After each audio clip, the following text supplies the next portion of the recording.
In a world spinning faster with every byte of data, where algorithms make decisions before we even blink, one question now defines the era we live in. What if the AI you thought was just a tool had already rewritten your life? This is not science fiction.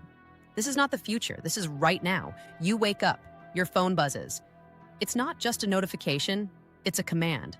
One chosen from thousands of predictive simulations of what would grab your attention, spike your cortisol, and flood your system with dopamine. You think you made a choice, but that choice was made for you.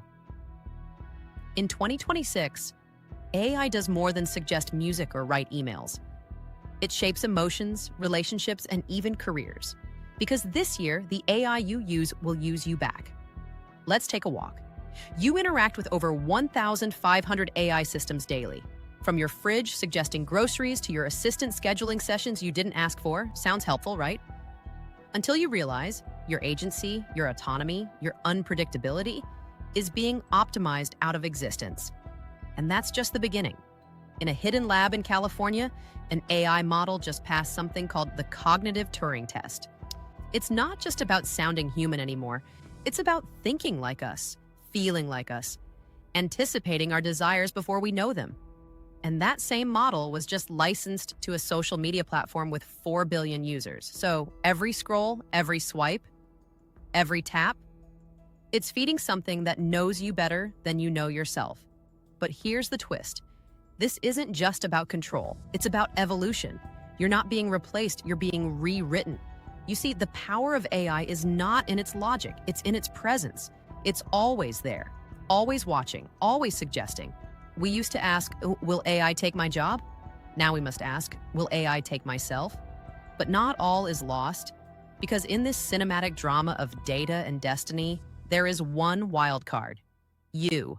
Your ability to resist automation, to choose discomfort over convenience, to reclaim your decisions, to slow down in a system designed for speed. Let me tell you about Maya. She's 32, works in marketing. And last year, an AI wrote every email, every caption, every client proposal she sent. She was efficient, productive, but she was invisible until she shut it all off. She went analog. She sent handwritten notes to clients. She made cold calls. She bombed at first. But by the third month, her retention rate doubled. Why? Because her clients felt something no AI can replicate. Real human presence. That's your edge, not your speed. Not your optimization. Not your ability to sound smart. Your edge is your imperfection. Your edge is your unpredictability. Because no matter how intelligent the machine, it will never know what it feels like to cry at a funeral, or laugh at a joke that makes no sense, or get goosebumps from a song you've heard 1,000 times.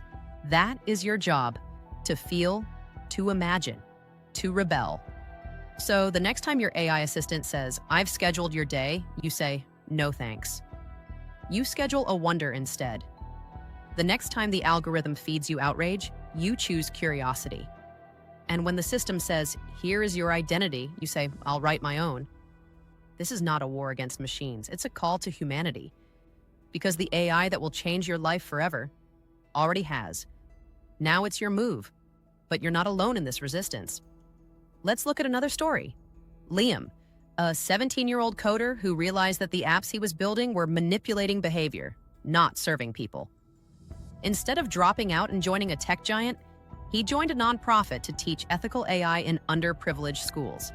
His goal? To teach kids to become authors of their own algorithms, not subjects of someone else's. Now multiply Liam by 1,000,000? A generation that doesn't just use AI, but questions it, builds it differently, holds it accountable. Or consider Annika, a grief counselor, who noticed that her clients no longer turned to others after a loss. They turned to AI chatbots. The bots were available. Convenient. Scripted to be empathetic, but they couldn't hold their silence. They couldn't sit with pain. So, Annika created a human-first grief network. Real listeners, real time, real emotion. In 1 year, her network helped 10,000 people feel again. Because while AI can mimic empathy, it cannot mean it. This script isn't just a warning, it's a reminder. To artists, keep painting with pain, with joy, with chaos. To teachers, Keep asking questions that don't have answers. To leaders, make decisions that no model could predict. Because your humanity is not a bug, it is the feature. And when AI offers perfection, offer presence. When it serves patterns, serve paradox. When it promises speed, deliver soul. Because in the end, no machine can dream what you dream. No algorithm can love the way you love.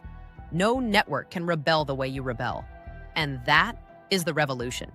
Reclaim it before it forgets you were ever here. Because the most dangerous ghost in the machine isn't a rogue AI. It's the fading signal of a society that forgot how to feel. A 2-hour story starts with a single moment. This one. Now, breathe, look away from the screen, and choose something that can't be quantified. Be loud, be soft, be human. The machine will never know how to be.